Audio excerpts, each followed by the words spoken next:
bir qizni o'qitsak, butun bir oilani o'qitgan bo'lamiz. Agar bir oila ilmli, ma'rifatli bo'lsa, butun bir jamiyat ma'rifatli bo'ladi. Qanday bog'langan, siz aytayotgan emotsiyani u qanday beradi? Ifor orqali ham nafaqat jalb qilish mumkin ekan, hattoki xotiralarda muhrlanadi. Rahbar muzika. Hattoki biznes yo'nalishida ham hislar va tajriba muhim ahamiyatga ega. Sizni ifodangiz shunaqa unga muhit yaratib berishi mumkinki, man uchrashuv mashq o'tkazib, siz oldingizda, siz joyingizda buyurtma beraman. O'z ayblaringizni tan olishda davom etsangiz, o'zingizga bo'lgan ishonchingiz yanada ortib boraveradi. Men bir hayotiy fikrni takrorlashdan charchamayman. Bir qizni o'qitsak, butun bir oilani o'qitgan bo'lamiz. Agar bir oila ilmli, ma'rifatli bo'lsa, butun bir jamiyat ma'rifatli bo'ladi. Bu boradagi ishlarni tinimsiz davom ettirishimiz kerak deb alohida ta'kidlaydilar davlatimiz rahbari. Darhaqiqat, agar inson ilmli, ziyoli va tafakkurli bo'lsa, aynan shu hislatlarni atrofiga ham yuqtiradi. Assalomu alaykum aziz hamrohlarimiz. Sizlar bilan tafakkur yo'lida yana birgamiz. Bugungi hamrohimiz Tanvir korporativ brending asoschisi, tadbirkor Shahlo Azimo bo'ladilar.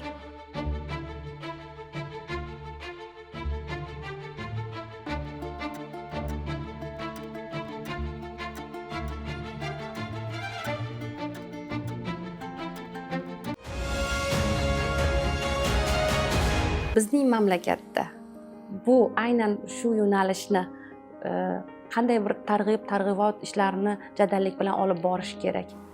Masalan, chunki inson uchun o'sha atrofimizdagi muhitimiz eng birinchi o'rinda turadi-da. Toza, ozoda, iforli bo'lsa, yana qayta borgingiz kelaveradi o'sha yerda. Masalan, ma'lum bir mahsulot qimmatroq bo'lsa ham o'sha yerdan olgingiz keladi-da. Bu muhim ahamiyatga ega. Bu borada sizning fikrlaringizni aynan shu yo'nalishda ishlayotganingiz va faoliyat yuritayotganingiz uchun buni so'rayapman, chunki bizdan ko'ra ko'proq bilim va ko'nikmalarga egasiz. Bu albatta nafaqat menga, bizni kuzatayotgan yoshlarimizga, tomoshabinlarimizga ham qiziq bo'ladi. Ifor qanday bog'langan, siz aytayotgan emotsiyani u qanday beradi? Bu yo'nalish marketing hisoblanadi.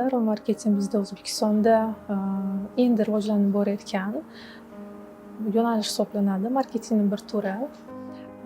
Marketing to'g'ridan to'g'ri korporativ brendingga bog'langan. Korporativ brending u qanday ishlaydi? Korporativ brending bu sizni tashkilotingizni yoki sizni shaxsiy brendingizni aks etadigan, sizni brendingiz bilan to'g'ridan to'g'ri mijoz bilan yoki sizni kollektivingiz bilan, jamoangiz bilan bog'laydigan emotsional holat bog'lanadi. Marketing ham xuddi shunday. Qanday ishlaydi deb aytdingiz? Siz aytayotgan tozalik, siz aytayotgan muhit, ifor, muhit bular asosan e'tiborni talab qiladi-da, unga e'tibor berish kerak. O'zi inson 5 ta faktor orqali tashqi muhitdan informatsiyani, ma'lumotni qabul qiladi. Bular qaysilar? Ko'z, eshitish orqali, nafas olish orqali va teri orqali. 5 ta faktor. Hozirgi kunda mahsulotni o'zini taklif qilish yetarli emas. Mahsulot hammada bor. Tushunarsiz? Unda siz boshqa faktorlarni ham inobatga olib, servis jihatidan, uni taqdim qilish uslubi jihatidan har tomonlama o'ylab ishlab chiqishingiz kerak. 5 ta faktorga qaytamiz. Aytaylik, siz aytayotgan tozalik, muhit ko'z orqali ko'riladi, to'g'rimi? Aytaylik, mahsulot taklif qilyapsiz, siz sotuvdasiz, do'kon yoki bir nimadir sentrdasiz. Agar siz unga vizual ko'rish jihatidan to'g'ri taqdim qilmasangiz, inson e'tibor bermaydi. Tushunarsiz? Endi o'tib ketadi shunday qaramasdan. chunki hozir informatsiya juda ham ko'p, resurs ko'p, bir e'tiboringiz oladigan narsalar слишком ko'p. Mijoz shuncha narsadan sizda to'xtashi kerak. Aynan sizni brendingizni to'xtatish kerakda, e'tiborini. 2 daqiqa e'tibor sizda qolishi kerak. Hali unda davom bor. Ikkinchisi bu eshitish. To'xtadim deylik, birinchi faktor orqali, ikkinchisi eshitish. Eshitish orqali kelganda sizni jamoangiz vakillari to'g'ri ma'lumot, etika jihatidan to'g'ri taqdim qilinishi shart. Shu bilan birgalikda mijoz o'ziga kerakli bo'lgan ma'lumotni anglashi, eshitishi lozim. Bu eshitish. Uchinchi faktor bu ifor.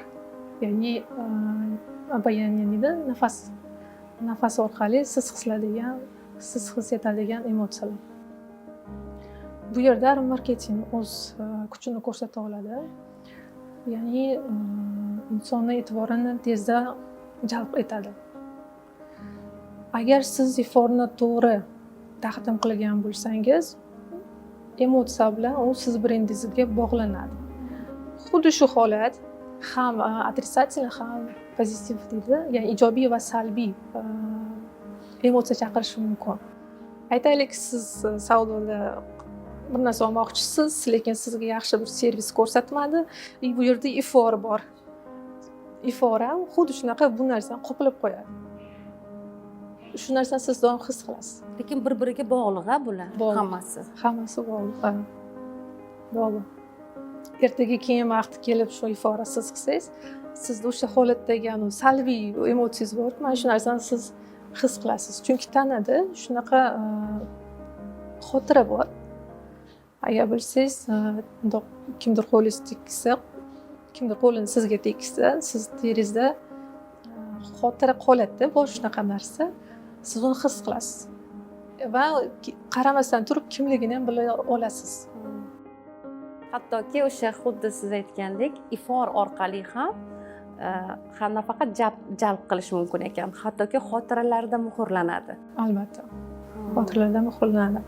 Faqat bu sizni brendingizga mos bo'lgan, sizni kuchingizni, maqsadlaringizni, filosofiyangizni tasavvur qilib bera oladigan iforni to'g'ri tanlashingiz lozim.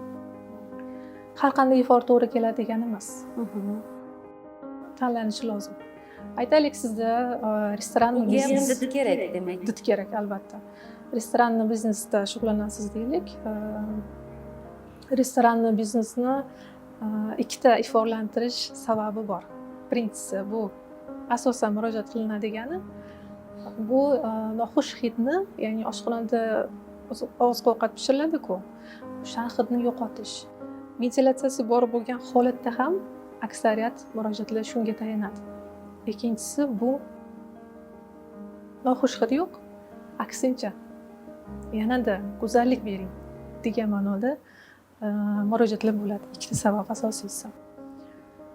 Restoranni biznesga aytaylik, siz o'zingiz bir qanaqadir og'irroq, vostochniroq bo'lgan, такой sladkiyroq bo'lgan iforni yaxshi ko'rish, ma'qul ko'rishingiz mumkin.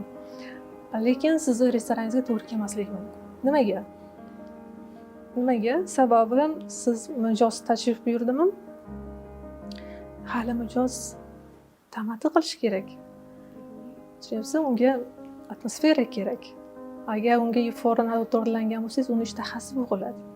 Yoki teskarisi, mijoz oldingizga uchrashuv bor, 2 daqiqa kirdi. Shundoq qahva ichish uchun yoki choy ichish uchun. Sizni iforangiz shunaqa unga muhit yaratib berishi mumkinki, men uchrashuv mashq o'tkazib, siz oldingizda, sizni joyingizda buyurtma beraman, ancha vaqtimni ketkazaman. Tushunasiz? Bu katta ahamiyatga ega. Demak, ifor bilan hamma narsa qilish mumkin ekan, yo'q. Ifor yordamchi. Sizni servisingiz, sizni qo'ygan 4 ta faktor bo'yicha qanaqa muhit yaratgansiz, bular ahamiyatga ega. Ifor 5-faktor yordamchi. Ish berishida, natijaliroq bo'lishda ham atrofning juda katta ahamiyati bor ekan demak. ya'ni buni ham bizni ko'rib tomosha qilayotgan rahbarlarimiz bor, tashkilot rahbarlari, direktorlarimiz bor. Demakki, buni ham bir inobatga olib qo'yish kerakki, xodimlarga yaxshi bir ifor, kayfiyat beradi-da bu ifor ham, misol uchun sharoit qilinsa, bu ham natijaliroq bo'ladi. Buni masalan xorij davlatlarga ko'p chiqqan inson sifatida siz bizdan-da ko'proq ma'lumotlarga ega bo'lishingiz kerak. Xuddi shunday, siz aytayotgan biz o'zimiz Kulti Milano brendini taqdim qilamiz. Eksklyuziv distributor hisoblanamiz. Kulti Milano 88-yilda tashkil topgan, birinchi bo'lib ishlab chiqilgan xonadonlar uchun difuzorlar sifatida. Bu ham to'satdan bo'lgan, qaysi manodagi ushbu kompaniya o'zi bu plyonli korзинаlar bor-ku. Shunaqa ishlab chiqarishar edi. Angarda qandaydir ifor olib kelgan bo'lgan, shu to'kilib ketgan korзинаga. Vaqt bir haftadan o'tgandan keyin ochib qarashsa, ifor kelib turganda, u распление bo'lgan. Shu sabab qolgan. Siz ko'rayotgan mana bu katta flakonlar Italiyada oldin молочный butilka bo'lgan ekan, shunda olingan. Asos shu. Nimaga unaqa qilinadi? Bu ham assotsiatsiya. Qaysi fanodagi siz aytaylik, xonadoningizda doim ko'rib, o'rganib kelgan narsani sizda u bog'laydi-da, emotsiya bog'lanib qoladi. Siz unga doim как свой, o'zingizning deb qabul qilasizda. Shu narsani xarid qilishingiz oson bo'ladi. Shuning uchun Kulti Milano ham shu flakonni tanlagan. Молочный produksiya flakoni bo'lgan. Siz aytgan rahbarlar aytib o'tdingiz. Rahbar o'zi kim? Rahbar vazifasi jamoaga chiroyli sharoit yaratish. Ham leading deydi, ya'ni boshqaruv. Chunki rahbar hamma ishni o'zi qilmaydi, unga jamoa kerak. Faqat qanaqa jamoa kerak? Uni maqsadlarini o'zi uchun ham maqsad qilib olgan, ya'ni maqsad bir bo'ladi. O'z inson birlashtiradigan yagona faktor bu maqsad. Yosh oilani ko'rsangiz, ular maqsadi oila qurish. Ertaga ikkita biznes odamni ko'rsangiz, ular maqsadi biznes qilish, targ'ibot qilish, ya'ni yaratish bo'lishi mumkin-da. Xuddi shunday yaratuvchilarda ham, nauchniy insonlarda ular maqsadi yaratish bo'ladi. Ya'ni maqsad hamma narsada ustun keladi. Salbiy ma'noda ham xuddi shunaqa. Kanunalimiz desa, maqsad bitta. Chunki maqsad bevosita hayotga bog'laydi-da insonni. Maqsadsiz odamni tasavvur qilish qiyin, o'zi tasavvur qilishni o'zi qiyin, og'ir. Maqsadsiz insonni o'zi yo'q. Faqat savol qanday maqsad bor? U salbiymi, ijobiymi? Bu maqsad faqat men o'zim uchunmi yo jamoa uchun, jamiyat uchunmi? Shu narsalar o'ylash kerak. Rahbarga qaytamiz. Rahbarlar to'g'ri sharoit yaratishligi kerak. Birinchi o'rinda ichki jamoa uchun. Ichki jamoa uchun yaratilmas ekan, tashqi muhit uchun bera olmaydi. Unaqa narsa yo'q. Og'zaki nuqta bo'lishi mumkindir. Men amalda unaqa narsani tushunmayman lekin. Amalda teskari.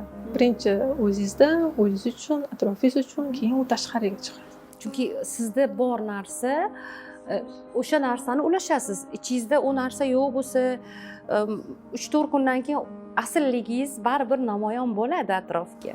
Xuddi shunday.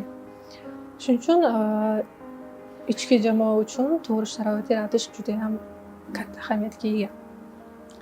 Lekin shu bilan birgalikda jamoa ham shu narsani to'g'ri qabul qilish kerak. O'z o'rnida to'g'ri munosabatda bo'lish kerak. Ya'ni samimiyatni ba'zida suiiste'mol qilib yuboradigan paytlar, vaqtlar bo'ladi-da. Shunday insonlarni ham uchratib qolamiz ba'zida. Bu samimiyat vaqti kelib o'zimizga qarshi ishlab ham qolishi mumkin-da. Buning uchun har bir inson bilasizmi, tafakkur qilib balansni tushunish kerak-da. Oldingizda inyanni emblemasi turibdi-da. Bu bekorga qora va oq emas. Inyanni belgisi sifatida hamma narsa balansda bo'lishi kerak. Qorada oq bor, oqda qora bor. Payti kelganda bu holatda ko'rsatasiz, payti kelganda teskari holatda ko'rsatishingiz mumkin. Eng go'zal narsa u balans. bu narsani ham yuqorida turuvchi shaxslar ham, ya'ni rahbariyat qatoridagi insonlar ham va jamoani har bir vakili, farqi yo'q qaysi mansabda, pastmi, yuqorimi, o'rtami, ahamiyatsiz, har bir inson bu narsani tushunishi kerak. O'shanda unga go'zallikka ega bo'ladi. Ko'pchilik o'ylaydiki, qiyin, murakkab, ammo ko'proq vaqt ketkazib, bunaqa emas. To'g'ri tushuncha, shu insonlarning tushunchasini o'zgartirib olish kerak. Bunaqa narsa yo'q. Nima bor? Amal bor, balans bor. Payt kelganda ko'proq ishlang, payt kelganda kamroq ishlang, ko'proq diqqatni, fokusni boshqa narsaga berasiz. Buni lekin amalda o'tadi odam. Sekin nuqta eshitish sal boshqacha. Kimdir lekin balkim tushunar, balkim kimdir kelajakda his qilar, balkim kimdir eshitib to'g'rilar. Ba'zida xodimlarning, misol uchun, aynan biz ta'riflayotgan o'sha keltiryapmiz iqtiboslar shunga loyiq holatda ba'zi bir jamoaviy shunday bir holatlar bo'ladiki, mas'uliyatsizlik, mas'uliyat bilan qarashlik ishga nisbatan bo'ladi. Misol uchun tasavvur qiling, siz yoki boshqa bir rahbar ayollarimiz jon kuydiryapti, ularga sharoit yaratyapti, nima deydi, yaxshi ishlashi uchun qulayliklar, imkoniyatlar yaratib beryapti. Misol uchun ovqatlanishi uchun, kerakli paytda ozgina dam olishi uchun, oilasiga vaqt ajratish uchun. Lekin buni suiiste'mol qiladigan paytlar ham, suiiste'mol qiladigan insonlar ham uchrab turadi hayotimizda. Chunki hamma ham bir xil sizni tushunmaydida va shuningdek o'sha maqsadingizni ham anglamay ba'zida, anglagan taqdirda ham menga nima, u erishadi-ku degan bir ichida baribir biroz bir o'zim degan narsa turadi-da. Bunga qanday bir yechim topish mumkin? Masalan, ko'pgina tarmoqlarda rivojlanish bo'lmayotgani balkim shu zamirida shu narsa yotgandir. Noodatiy desam, bu sal yumshoq gapirgan bo'laman. Dikost deydi buni. Ya'ni, давайте birga qilib hamnaqa qilish kerak desangiz, qarab turishadi-da. Tasavvur qilishlarda emas, bu tajribada bor bu narsalar. Lekin bu narsani o'rgatish juda qiyin. Buni o'rgatish uchun nima qilish kerak? Va hozir savolingizga javob berib o'taman. Qanday qilish kerak shunday shaxs bo'lsa? Birinchidan, men umuman narsani qabul qilmayman. Ogohlantirish bir marta beriladi, agar bir martadan keyin yana takrorlansa, bilingki, u insonning odati u. O'zgartirib bo'lmaydi. O'zgartira olmaysiz, yo'q. Men gapirishingiz ham bu foyda, chunki u inson odatlangan, unga oddiy holat, sizga noodatiy bo'lgan narsa uchun har kunlik ish. Siz butun vaqt o'ng qo'lingiz bilan ovqatlanib kelgan bo'lsangiz, men sizga o'ng qo'lim bilan yemagan, chap qo'lim bilan yegin degandek bo'laman-da. Yolg'on gapirgan odam yana yolg'on gapiradi demoqchisiz. Albatta. Albatta. Shuning uchun bu narsadan voz kechish kerak. Unday takrorlanib bo'ldi. Vaqtingizni ketkazmang, undan ham vaqtini olmang. Lekin buni sababi nimada? O'zi umuman ta'kid ildiziga ham qarash kerak. Nimaga unga u odatiy holat? Nazariyotdan ko'ra amaliyot ko'proq qabul qilinadi-da yosh paytimizda. Misol uchun, o'zimizdan kattalar qanday harakat qilyapti. Demak, to'g'ri. O'sha paytda qo'llamasak ham, mana yoshimiz masalan 30 dan oshgandan keyin bizni davrimizda, o'sha kichkinaligimizda ammammi yo opammi shunaqa qilgan-ku, hech narsa bo'lmagan-ku deb davom etgan paytlarimiz ham bo'ladi-da. Bor, lekin bu narsani yo'qotish kerak. Nimaga? Sababi bunaqa jamiyatda inson yashay olmaydi. Men yashay olmayman bunaqa jamiyatda. Men 4 ta yoqani ko'rsam, men undan ko'ra bosh xonada o'tirganim yaxshi. Qabul qila olmayman. Hech kim qabul qilishi ham kerak emas. Просто bu urfda, tushunasizmi? Kimdir aldasa очередной deb qabul qiladi-da. Yevropaga borsangiz hech kim sizni aldamaydi. Eng ajabli bo'lgan tomoni, siz aytyapsiz-ku, boya aytib o'tdingiz, hamma harakat qiladi. Yaxshi yashashga, o'qishga, maqsadlariga erishishga, to'g'rimi? Eng asosiysi yaxshi yashashga, zo'r, nima deydi, komfort holatda ko'rgisi keladi va shunaqa holatda yashagisi keladi-da. Lekin unga boradigan yo'l bir tekis emas-ku. o'ziga yarasha unqur shunqurlari bor, lekin undan o'tishni xohlamaydi. Iloji bo'lsa o'shandan emas, bu yoqdan aylanib o'tkisi keladida, shunchaki qiyinchiliklarsiz. Shu qancha biz aylanib o'tishni istasak, shuncha orqada o'zimizni tortamiz. Sababi Yevropada ular уже yaratib bo'lgan sharoit, muhit, aytayotgan narsalar tushunasizmi? Hozir ularda vaqt bor. Vaqtni qanday sarflashligini o'ylashadi-da, to'g'rimi? Qulaylik bor, yaratilgan, уже ko'nikilgan bu narsalarga. O'shaning uchun ularda yolg'on yo'q. Biz yolg'on deb vaqt ketkazmasdan shu hamma narsani bir xunuklashtiramiz. Tez bitira qolsak deymizda. Lekin haqiqatan juda ham yolg'on ko'p. Siz aldaydigan, siz aldamoqchi bo'ladigan, ertaga savdo qilganingizda pulingizni bermaydigan, qaytarmaydigan juda ko'p unaqa holatlar. Eng qizig'i bu yosh tanlamaydi.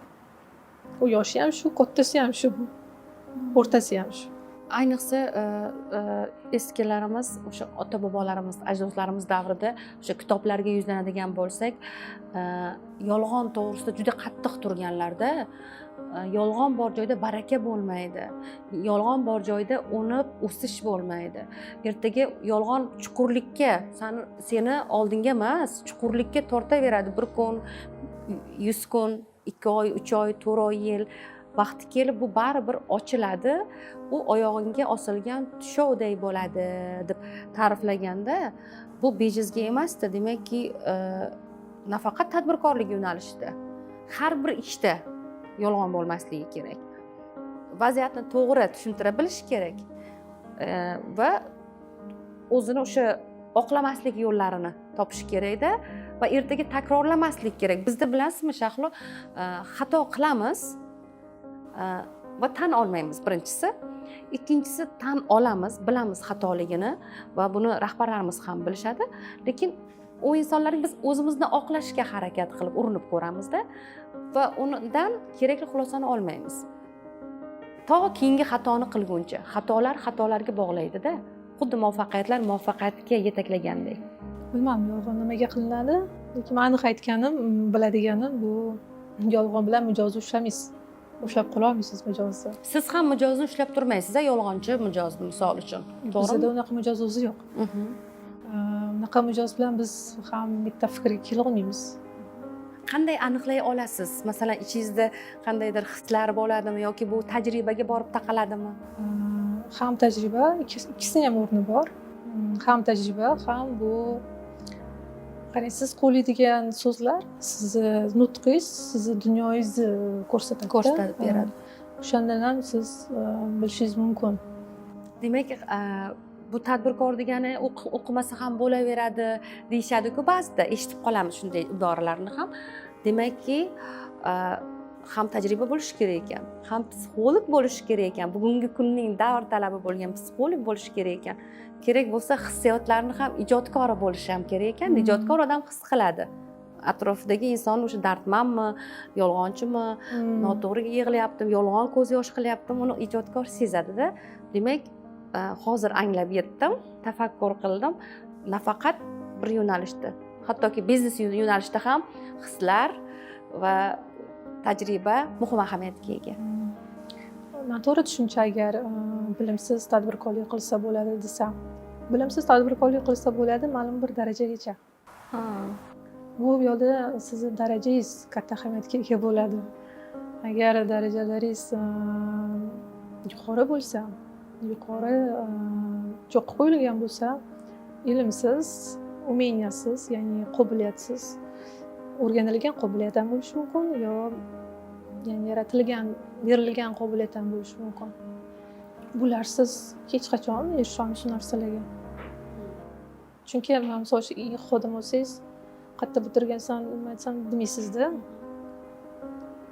Nima qila olasiz? Tushunmaysiz deydi, so'raladi bu narsalar. Nimalar bilasiz, nimalar qilgansiz, niyatingiz qanaqa, maqsadlaringiz qanaqa, shu narsalar o'rganiladi. Bu narsalarning hammasi ilmga tayanadi. Ilmsiz yo'q. Ma'lum bir darajaga chiqishingiz mumkin, undan keyin chiqa olmaysiz. Yuraverasiz. Siz yo'q. Mijozga qaytadigan bo'lsak,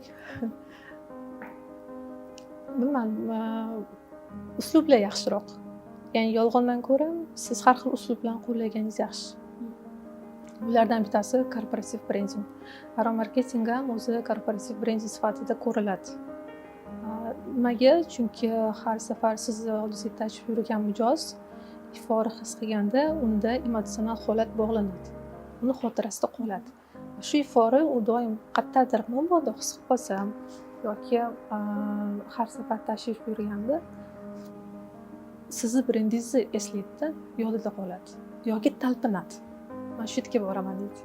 Men shu yerni olaman. Nimaga? Chunki men emotsional holatingiz chiroyli bo'ladi, zavqlanib turgan bo'lasiz. Shu sababli. Korporativ brending undan tashqari promo produksiya darajasida ham chiqishi mumkin. Promo produksiya deganda bu korporativ dunyoda juda rivojlangan, shuning uchun doim e'tibor beriladi. Turli xil mahsulotlarga brending tushirilishi. Bu to'g'ri. Faqat noodatiy bo'lgan narsalarni qilishni ko'raman-da. Ko'pchilik shu bloknot ruchkaga o'rganganda, bloknot ruchka beradi. Bundan ham katta yutuqlarga erishganingizda, yangi loyihalarda Shahloxon biz keldik deb kelish va birgalikda ishlash nasib qilsin. Siz bilan tanishganimizdan, jamoamiz nomidan xursandmiz. Yoshlar telekanalida tafakkur yo'lida doim tomoshabinlarimizga ham ta'kidlab kelamiz, birga bo'laylik va siz ham bizni kuzatishda davom eting, chunki bizning tafakkur yo'limizda aynan siz kabi iqtidorli yoshlar, iqtidorli insonlar o'z hayot tajribalari bilan baham ko'rishadi. Sizga ham tashakkur. Shunday ajoyib bir suhbat va ko'rsatuv uchun. Ko'proq yoshlarga yoki o'z faoliyatini yuritib kelayotgan insonlarga tafakkur qilishligiga sabab beruvchi ko'rsatuvlarni ko'proq taqdim qilishingizni kutib qolamiz va niyat qilamiz. Go'zal suhbat uchun sizga ham tashakkur.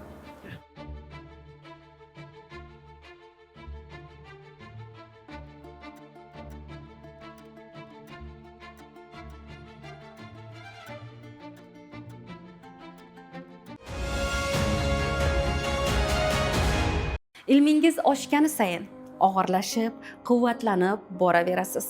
Ilmingizni ulashganingiz sayin ko'payishda davom etasiz. O'z ayblaringizni tan olishda davom etsangiz, o'zingizga bo'lgan ishonchingiz yanada ortib boraveradi. Bizga hamrohlik qilganingiz uchun siz azizlarga tashakkur aytamiz. Yana tafakkur yo'lida uchrashguncha omon bo'ling deb qolamiz.